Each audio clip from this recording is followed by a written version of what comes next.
எல்லாருக்கும் வணக்கம். கதைப்போமா with RJ. நம்மளோட சேனலில் வீரயுக நாயகன் வேல்பாரி சரித்திரத்தை நம்ம 20 நிமிஷமாக மொத்த புக்கையும் நம்ம கேட்டுட்டு இருக்கோம். வாங்க அடுத்த 20 நிமிஷத்தை இன்னைக்கு கேட்கலாம். பாரி 109. பொழுது விடிந்தது. கதிரவனின் ஒளிக்கீற்று எங்கும் பரவியது. இரளிமேட்டின் பெரும் பாறையின் மீது அடுக்கி வைக்கப்பட்டிருந்த வீரர்களின் உடல்கள் மீது மழைநீர் படாமல் இருக்க கிடுகுகளால் ஆன படல்களை கொண்டு மேல் மறைப்புகளை உருவாக்கியிருந்தனர்.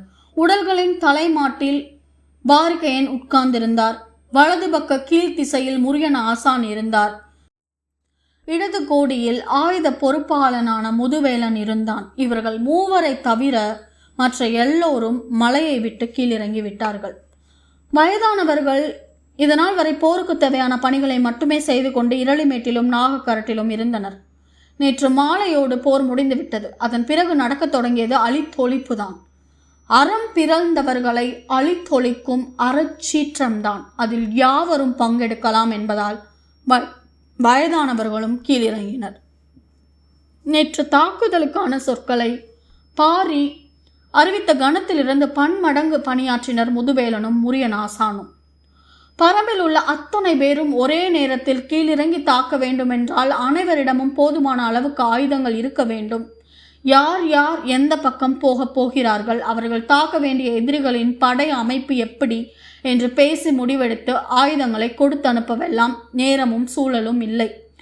பரப்பப்பட்டு கிடந்த சூலூர் வீரர்களின் குருதியை உடலில் பூசியபடி எழுந்து வந்த பரம்பு வீரர்கள் கைகளில் சிக்கியவற்றை எடுத்துக்கொண்டு புறப்பட்டனர். முதுவேலனால் ஒரு கட்டத்துக்கு மேல் வழிமுறை செய்ய முடியவில்லை. குகைகளின் கடைசி எல்லை வரை அடுக்கி வைக்கப்பட்டிருந்த ஆயுதங்கள் அனைத்தும் ஒன்று விடாமல் கொடுக்கப்பட்டு விட்டன. ஒற்றை அம்பு கூட மிச்சம் இல்லாமல் அனைத்தும் பயன்பாட்டுக்கு போய்விட்டன. ஆனாலும் அவன் மனதில் கவலை இருக்கத்தான் செய்தது.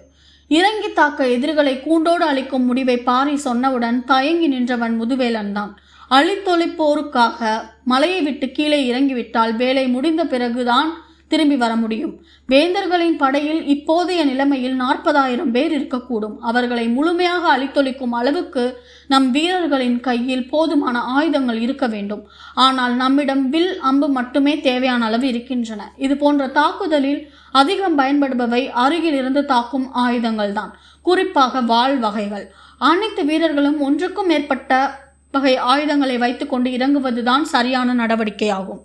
ஆனால் எவ்வளவு ஆயுதங்கள் கைவசம் இல்லை என்று முதுவேலன் சொன்னான். ஆயுதங்கள் போதுமான அளவு இல்லை என்பதால் எதிரிகளை அழிக்காமல் விட முடியாது. மாற்று என்ன என சிந்தித்த போதுதான் வாரிக்கையின் அனலியை இறக்கும் ஆலோசனையை சொன்னார். அவர் அதை சொல்லிக் கொண்டிருக்கும் போதே முரியனாசான் இருள்வேல மரத்தின் சிவப்பு பிசினை எடுத்து வர தன் மாணவர்களை அனுப்பிவிட்டார். எதிரிகளின் 2 பாசறைகளில் இருக்கும் எண்ணற்ற வீரர்களின் மீது முதல்கட்ட தாக்குதலை இந்த பூச்சினங்கள் நடத்தட்டும். அதிலிருந்து தப்பி வருகிறவர்களை மட்டும் ஆயுதங்களால் தாக்கினால் போதும் என்று முடிவெடுக்கப்பட்டது. அதன்படி பாண்டிய சோழ பாசறைகளிலிருந்து தப்பி வருகிறவர்களை தாக்கப் போகும் விண்டன் தலைமையிலான வீரர்களுக்கு மிக குறைவான ஆயுதங்களே கொடுக்கப்பட்டன. 2 பாசறைகளிலும் சுமார் 20,000 வீரர்கள் இருப்பார்கள். அவர்கள் பூச்சி இனங்களின் தாக்குதலுக்கு தப்பி பிழைத்து இருளுக்குள் ஓடி வருகிற போது வாளையும் ஈட்டியையும் அவர்களை நோக்கி மடக்கி பிடிப்பதே போதுமானது. அதற்கு ஏற்பவே ஆயுதங்கள் கொடுத்தனுப்பப்பட்டன. அதே போல சேரனின் படையை நோக்கி உதிரன் தலைமையிலான வீரர்கள் அனுப்பப்பட்டனர். பின்னிரவில் மேற்கு திசையில் இருந்து தாக்குதல் தொடுத்து அவர்களை வெளியேற்றும் நிலையை உருவாக்கினால் கிழக்கு திசையில் அழித்தொழிப்பு வேலையை செய்ய முடியும் என கணித்து அதற்கு ஏற்ப ஆயுதங்கள் கொடுக்கப்பட்டன.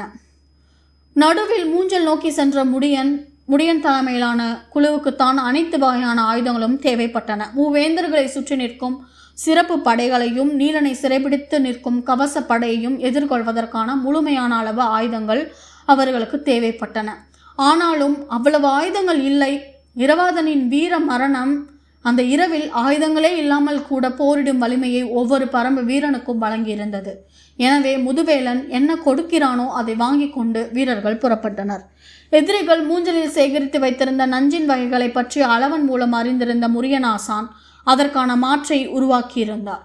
இறுதிக்கட்ட தாக்குதலில் எதிரிகள் அதை பயன்படுத்தக்கூடும் என கருதிய அவர் மூஞ்சலை தாக்கப் போகும் முடியனின் படைக்கு மட்டும் அவற்றை கொடுத்தார். ஒரு கடலை செடியில் எண்ணற்ற கடலைகள் இருப்பது போல் கொத்து கொத்தாக அந்த கிழங்குகள் இருந்தன.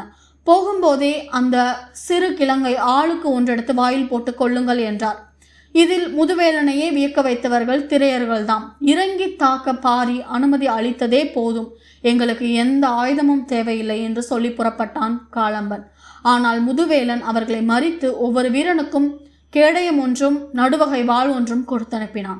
இவை தவிர 6 குடியினர் தட்டியங்காட்டு பக்கமும் வெங்கல் நாட்டின் பக்கமும் மலையை விட்டு கீழிறங்கினர். வேந்தர் படையின் வீரர்கள் நிலப்பகுதியில் எங்கு குறுக்கிட்டாலும் வெட்டி வீழ்த்த புறப்பட்ட படை இது. அவர்கள் காட்டில் கிடைக்கும் அனைத்தையும் ஆயுதமாக பயன்படுத்தக்கூடியவர்கள். இவை நடந்து கொண்டிருக்கும் போதே செய்தி கேள்விப்பட்டு காரமலையின் உச்சியில் இருந்த அரிமான்கள் இரளிமேட்டுக்கு வந்தனர். இதுவரை அவர்களை இரளிமேட்டுக்கே வரக்கூடாது என்று சொல்லியிருந்தான் பாரி. ஆனால் அவசரம் கருதி கூவல் குடியினர் மூலம் உச்சி மலையில் இருந்த அனலிகளை கொண்டு வர சொல்லி உத்தரவிட்டான் முடியன். அவர்களை தவிர வேறு யாராலும் இவ்வளவு விரைவாக அடர்குகையில் இருக்கும் அனலிகளை பிடித்து கீழிறங்க முடியாது. அந்த உத்தரவு மூலமே பேராபத்து உருவாகியுள்ளதை அரிமான்கள் உணர்ந்தனர். உடனடியாக அந்த குலத்தலைவனுக்கு செய்தி சொல்லப்பட்டு அவன் இரளிமேட்டுக்கு வந்து சேர்ந்தான். பரம்பு வீரர்கள் எல்லோரும் ஆயுதங்களை எடுத்துக்கொண்டு கீழிறங்கிய பிறகு அரிமான் குல தலைவன் வந்தான். கிடத்தப்பட்ட வீரர்களின் உடல்களை பார்த்து கொதிப்பேறிய நிலையில் எங்களை போர்க்களத்துக்கு அனுமதி என்று பாரியின் கைகளை பிடித்து மன்றாடினான். என் நிலையிலும் நீங்கள் போர்க்களம் புகுவதை ஏற்க முடியாது என்று உறுதியாக மறுத்தான் பாரி. அரிமான்களோடு சேர்த்து பரம்பில் தஞ்சமடைந்த 4 குடிகளுக்கு பாரி இறுதி வரை அனுமதி அளிக்கவில்லை. மிக குறைந்த மனிதர்கள் மட்டுமே வாழும் அந்த அரிய குடிகள் இயற்கையின் ஆதி ரகசியங்களை காத்து வருகிறார்கள்.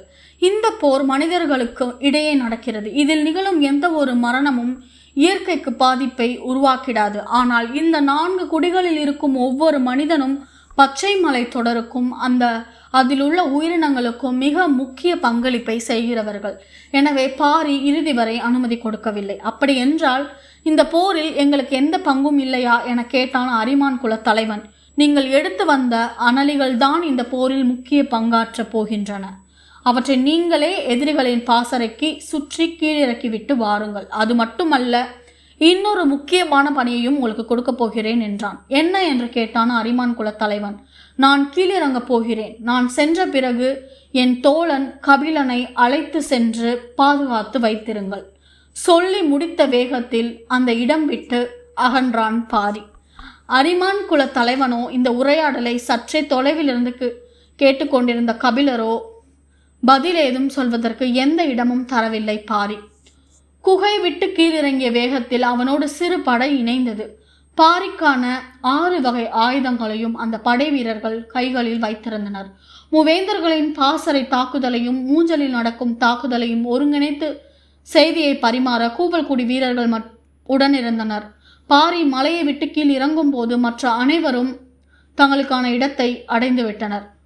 முடியனின் ஈட்டி உருமன் கொடியை குத்தி தூக்கி கொண்டிருந்த போது பாரி நாகக்காட்டிலிருந்து சமவெளியை வந்தடைந்தான். பாரி முற்றிலும் எதிர்பாராதது கொட்டி தீர்க்கும் பெருமலையை. மலையின் வேகம் நிலத்தை நடுக்கமுற செய்தது. மலை பரம்பு வீரர்களின் வேகத்தை சற்று மட்டுப்படுத்தும். அதே நேரம் தாக்குதலுக்கான வாய்ப்பை அதிகப்படுத்தும். எதிரிகளுக்கு அச்சமூட்டும் இன்னொரு ஆயுதமாக அது மாறும் என கணித்தபடியே முன்னகர்ந்தான். மணல் வெளியில் செவ்வெரும்புகள் சாறை சாரியாக ஊடறுப்பது போல இருள் வெளியில் பரம்பு வீரர்கள் கூட்டம் கூட்டமாய் முன்னேறி கொண்டிருந்தனர். பாரி முன்னகர்ந்து உள்ளே வந்து கொண்டிருந்த போது விண்டனின் தாக்குதல் தொடங்கிய செய்தி அவனுக்கு வந்து சேர்ந்தது. பாண்டிய படையும் சோழப்படையும் நிலை குலைய தொடங்கிவிட்டதை உறுதிப்படுத்தினான். கூட்டை கலைத்தால் போதும், பாதி அழிவை அது தனக்குத்தானே நிகழ்த்தி கொள்ளும். வேந்தர் படை தன் அழிவை தானே நிகழ்த்தி கொண்டிருந்த போது அதற்கு உதவி செய்து கொண்டிருந்தான் விண்டன்.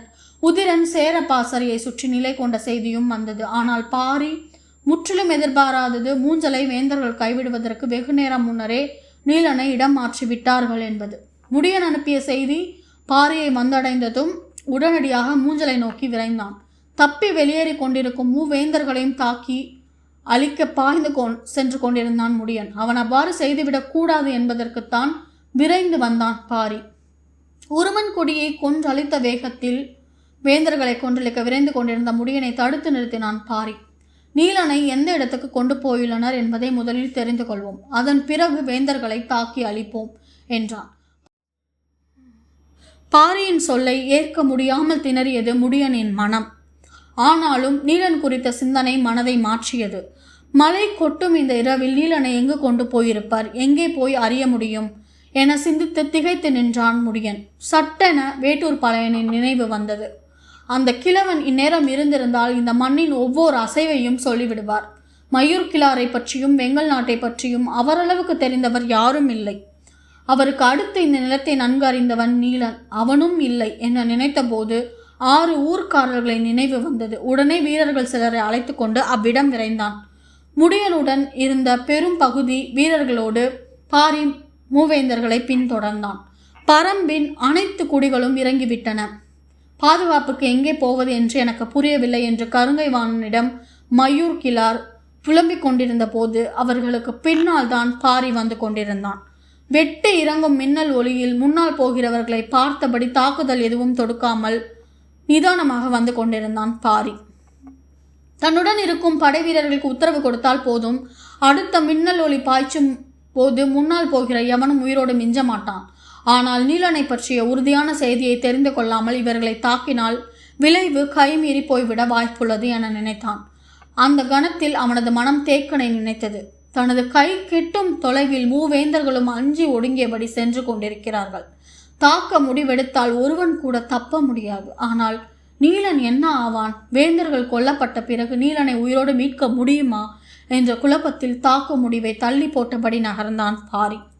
தான் எடுக்கும் இந்த முடிவு சரியானதா என்ற ஐயம் போர்க்களத்தில் முதன்முறையாக பாரிக்கு ஏற்பட்டது. பரம்பு தோன்றியதிலிருந்து இதுவரை நடந்திராத ஒன்று இப்போது நடந்து கொண்டிருக்கிறது. பாரி உட்பட பரம்பு வீரர்கள் அனைவரும் பரம்பின் எல்லையை விட்டு வெளியேறியுள்ளனர். புதிய நிலத்தில் கை கெட்டிய எதிரியை விட்டு பிடித்து கொண்டிருந்தனர். பாரியின் மனம் தேக்கனை தேடியது. தேக்கனால் எதிரியின் வலிமையை துல்லியமாக கணிக்க முடியும். அப்படி கணிக்க முடியாத நிலையில் எதிரிகளின் வலிமையின்மையை கண்டறிந்து விடுவான். வலைக்கு சிக்காதது வாய்க்கு சிக்கும் என்பதில் அவன் எப்போதும் தெளிவாக இருப்பான். எந்த நிலையிலும் தேக்கனின் ஒற்றை சொல் குழப்பத்தை போக்கி தெளிவை உருவாக்கும். அந்த கணம் தேக்கனின் குரலுக்காக பாரியின் மனம் ஏங்கி அடங்கியது. ஏக்கத்தினுடைய தேக்கனின் சொல் என்னவாக இருந்திருக்கும் என சிந்தித்தான். வேந்தர்களை அழிப்பதல்ல, நீலனை மீட்பதே முதற் பணி என்றது ஆள் மனதுக்குள் எதிரொலித்த தேக்கனின் சொல். எடுத்த முடிவில் துணிந்து நடந்தான் பாரி. பாரி எந்த பக்கம் இறங்கியிருப்பான் என்பது தெரியாத குழப்பத்தில் மயூர் கிழார் திணறிக் கொண்டிருந்த போது வேந்தர்களின் பிடரியில் மூச்சு காற்று படும் தொலைவில்தான் பின் தொடர்ந்து கொண்டிருந்தான் பாரி. மழையின் வேகம் சற்றே குறைய தொடங்கியது. பாரி தனது பின்தொடர்தலில் இடைவெளியை அதிகப்படுத்தி கொண்டான். நேரம் செல்ல செல்ல மழையின் வேகம் மேலும் குறைந்தது. இருள் நீங்கும் நேரம் நெருங்கி கொண்டிருந்தது. இந்நிலையில் முன்னால் செல்லும் வேந்தர் படையின் வேகமும் அதிகமானது. வேறு முடிவெடுக்க முடியாத நிலையில் பின்தொடர்ந்து போய்கொண்டே இருந்தான் பாரி. மழை முழுமுற்றாக நின்றது. இருளின் அடர்த்தி மேலும் குறைய தொடங்கியது. பின்னால் தொடர்ந்து வருவதை வேந்தர் படையினர் அறிய நேர்ந்தால் அச்சத்தில் உடனடியாக தாக்குதலில் ஈடுபடுவார்கள். தாக்குதல் தொடங்கிவிட்டால் எதிரிகளின் படை முற்றாக அழியும். ஆனால் நீலனை மீட்கும் முயற்சியில் ஆபத்து உருவாகும். எனவே இடைவெளியை மேலும் அதிகப்படுத்தியபடி வந்தான் பாரி. முடியனிடமிருந்து எந்த செய்தியும் வரவில்லை. மழை நின்று இருள் குறையத் தொடங்கியது. இடைவெளியை நன்கு அதிகப்படுத்திய பாரி வேந்தர் படையினர் முன்னகர்ந்த திசையில் வந்து சேர்ந்தபோது காட்டாறு ஒன்று குறுக்கிட்டு ஓடிக்கொண்டிருந்தது. எதிரிகள் காட்டாற்றை கடந்த அக்கறையில் ஏறிக்கொண்டிருந்தனர். அதிர்ந்தான் பாரி. இந்த இடத்தில் இப்படி ஒரு ஆறு ஓடுவது அவனுக்கு தெரியாது. மலை விட்டு இறங்கும் ஆறுகள் சமவெளியில் இவ்வளவு உள்வாங்கிய நிலத்தில் எவ்விடம் ஓடுகின்றன என்பது பரம்பு வீரர்கள் யாருக்கும் தெரியாது. எதிர் திசையை பார்த்தபடி அதிர்ச்சியுற்று நின்றான் பாரி. இடைவெளியை அதிகப்படுத்தியது. வேந்தர் படை முழுமுற்றாக ஆற்றை கடந்து அக்கறைக்கு செல்ல வசதியாகிவிட்டது. கை நழுவி விட்டதோ என மனம் பதைத்தது. வானில் ஒளி கசிந்து பரவி கொண்டிருந்தது. அப்போதுதான் முடியன் வந்து சேர்ந்தான். நேற்றிரவு மழை தொடங்குவதற்கு சற்று முன்பே கொட்டடியில் நின்றிருந்த யானைகளை காட்டாற்றுக்கு அப்பால் இருக்கும் கோட்டை காவலுக்கு அனுப்ப உத்தரவு வந்ததாம். எனவே ஆற்றுக்கு அப்பால் இருக்கும் கோட்டையில்தான் நீலனை வைத்திருப்பார்கள் என்று காராளி சொன்னான் என்றான் முடியன். அடுத்து என்ன செய்யலாம் என்று பாரி சிந்திக்க தொடங்கும் முன் முடியன் சொன்னான், தந்த முத்துக்காரர்களுக்கு செய்தி அனுப்பிவிட்டேன். இன்னும் சிறிது நேரத்தில் வந்து விடுவார்கள். சரியான முடிவு என்றான் பாரி. எதிரிகள் ஆற்றை கடந்து விட்டனர் என்பது முடியனுக்கும் அதிர்ச்சியை உருவாக்கியது. ஆனால் பாரியை விட சரியான முடிவை யாரும் எடுக்க முடியாது என அவனுக்கு தெரியும். எனவே பாரியின் அடுத்த உத்தரவை எதிர்பார்த்தான். கொஞ்சம் பொழுது நன்கு விடியட்டும் என்றான் பாரி. பாசறைகளிலிருந்து அனலிகளின் தாக்குதலுக்கு தப்பி பிழைத்தவர்கள் விண்டன், உதிரன் ஆகியோரின் தாக்குதலால் கொல்லப்பட்டனர். அவற்றிலிருந்தும் தப்பி பிழைத்தவர்கள் நிலமெங்கும் சுற்றித் திரியும் பரம்பின் இதர குடிகளிடம் சிக்கி மாண்டனர். அதிலும் தப்பியவர்கள் வெகு சிலரே.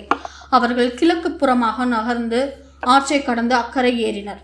வேந்தர் படையினர் தங்களின் 3 பாசறைகளிலிருந்தும் தப்பி வருகிறவர்களை ஆவலோடு பார்த்து கொண்டிருந்தனர்.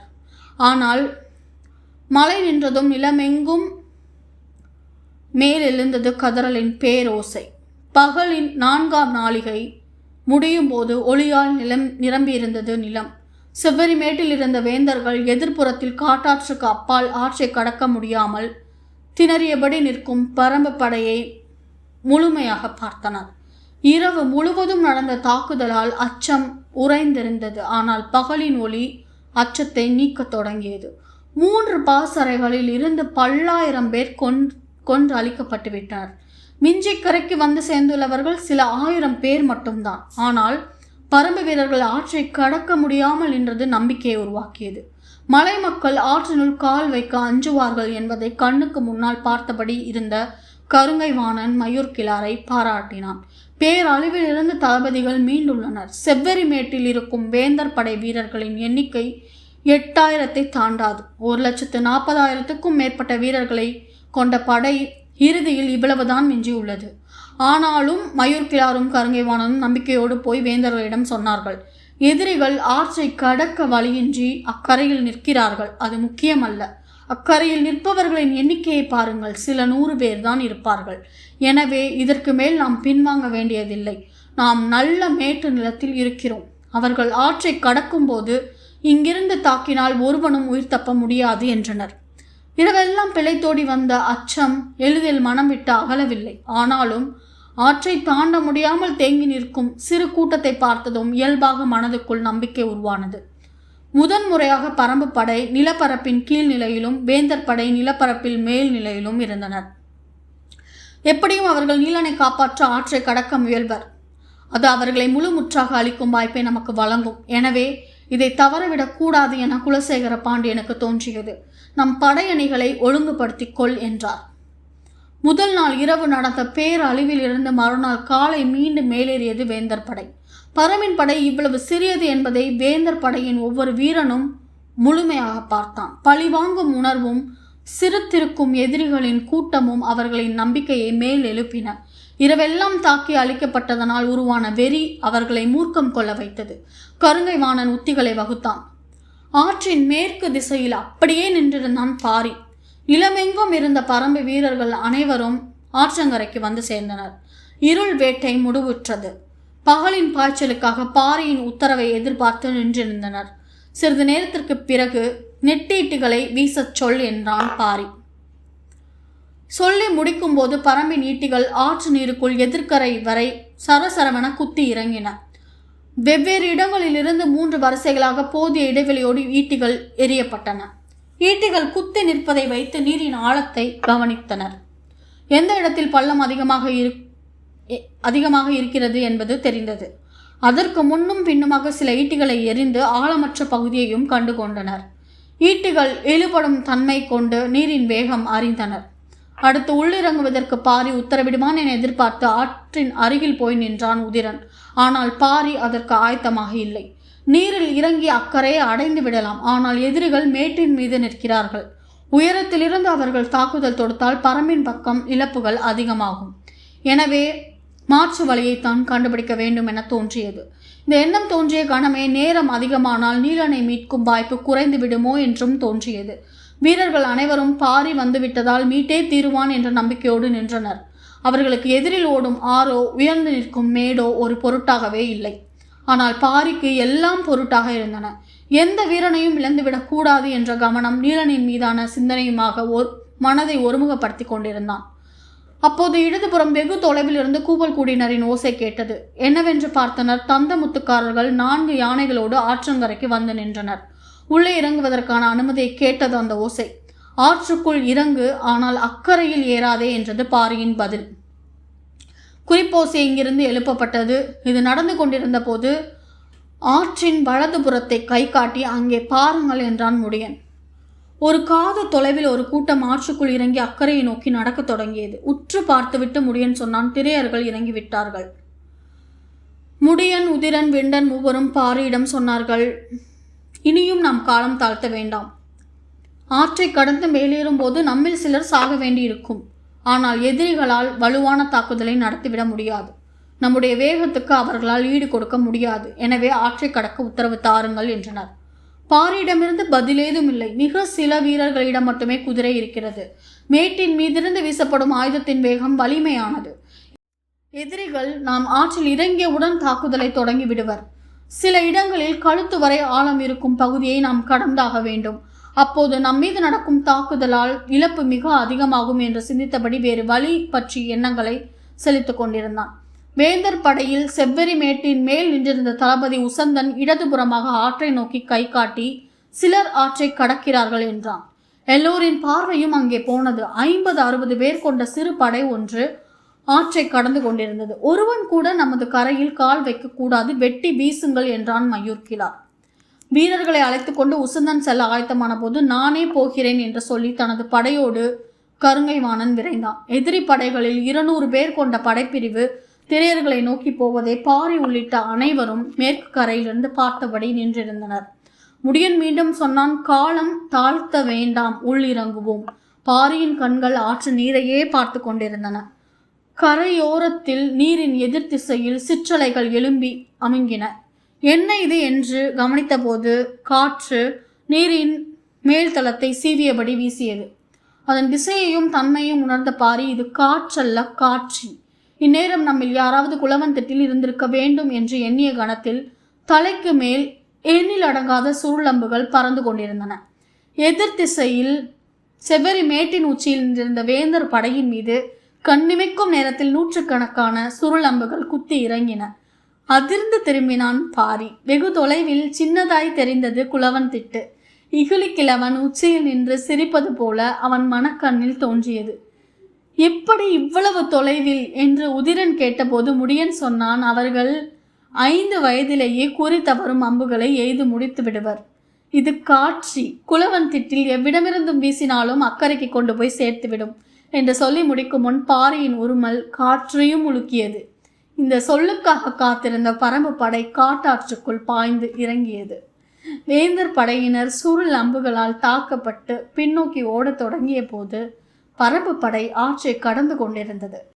இடது முனையில் 4 யானைகளின் மீது அமர்ந்தபடி தந்தமுத்துக்காரர்கள் அக்கறையில் ஏறிய போது வலது கோடியில் மேலேறிய திரியர்களை கருங்கைவாணன் படை தாக்க தொடங்கியது. பல்லாயிரம் சுருளம்புகள் இப்படி வந்து இறங்கும் என யாரும் நினைத்து பார்க்கவில்லை. தட்டியங்காட்டில் பரம்பு வீரர்கள் யானை போர் நடத்தாதற்கு காணவர் செய்த கைமாறி இது.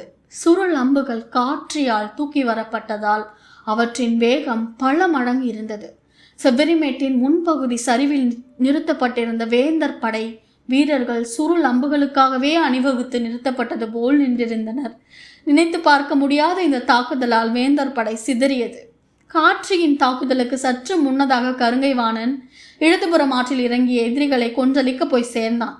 கரையேறும் மனிதர்களின் உருவ அமைப்பை பார்த்ததும் முன்னால் விரைந்து சென்ற வீரர்களின் குதிரைகள் தேங்க தொடங்கின. இந்நிலையில்தான் சுருளம்புகள் படையின் மீது இறங்கின. தாக்கப்பட்ட வீரர்களின் பெரும் கூச்சல் காத தொலைவுக்கு அப்பால் இருக்கும் கருங்கைவாணனை திகைக்க வைத்தது. காற்றில் பறந்து வந்த அம்புகளை அவன் பார்த்து கொண்டிருந்த போது அவன் கண்களின் முன்னால் அவனுடைய படை வீரர்கள் தூக்கி வீசப்பட்டு கொண்டிருந்தனர். தண்ணீருக்குள் இருக்கும் வரை பெரிய வேறுபாடு எதுவும் தெரியவில்லை. மேலேறிய ஒவ்வொருவனும் 3 ஆள் உடலமைப்பு கொண்டவனாக இருந்தான். அவர்களின் அடியில் குதிரைகள் மடங்கி விழுந்தன. முட்டைகளின் மீது பாறை விழுவதைப் போல அவர்களின் மீது திரையர்களின் தாக்குதல் இருந்தது. 200 பேர் கொண்ட வேந்தர் படை கன நேரத்துக்குள் உருக்குலைந்தது. என்ன நடக்கிறது என்று கருங்கைவாணன் நிதானிப்பதற்குள் அவனது குதிரையை அடித்து வீழ்த்தினான் ஒருவன். அவனது முகத்தை எங்கேயோ பார்த்திருக்கிறோமே என எண்ணிக்கொண்டிருக்கும் போது மண்ணில் உருண்டு கொண்டிருந்தான் கருங்கை வாணன். விழுந்த வேகத்தில் விரைந்து எழுந்தவன் இருப்பில் இருந்த வாளை எடுக்கப் போகும்போது ஓடி வந்தவன் இடது தோள்பட்டையோடு முட்டி தூக்கி எறிந்தான். அவன் முட்டிய வேகத்தில் தோள்பட்டை எலும்பு நொறுங்கியது. முட்டியவன் திரையர்குல தலைவன் காளம்பன் என்று கருங்கை வாணனின் மனம் உணர்ந்தபோது அவனை நெஞ்செலும்போடு அடித்து வீழ்த்தினான் காளம்பன்.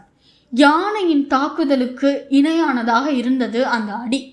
கீழே விழுந்தவனின் மூக்கிலிருந்து குருதி கொப்பளித்தது. காளம்பன் விழுந்து கிடந்தவனின் அருகில் வந்தான். தன் குலம் அளித்தவனை காணும்போது உருவாகும் வெறி கட்டுக்கடங்காததாக இருந்தது. அப்போது காளம்பன் எழுப்பிய உக்கிரமேறிய ஓசை செவ்வரி மேட்டில் இருந்த பாரிக்கு கேட்டது. ஆற்றிலிருந்து மேடேறி கொண்டிருந்த பாரி என்ன நடக்கிறது என்று திருப்பி பார்த்தான். வேந்தர் படையினரிடமிருந்து திரையர்கள் எதையோ பிடுங்கி எறிவது தெரிந்தது.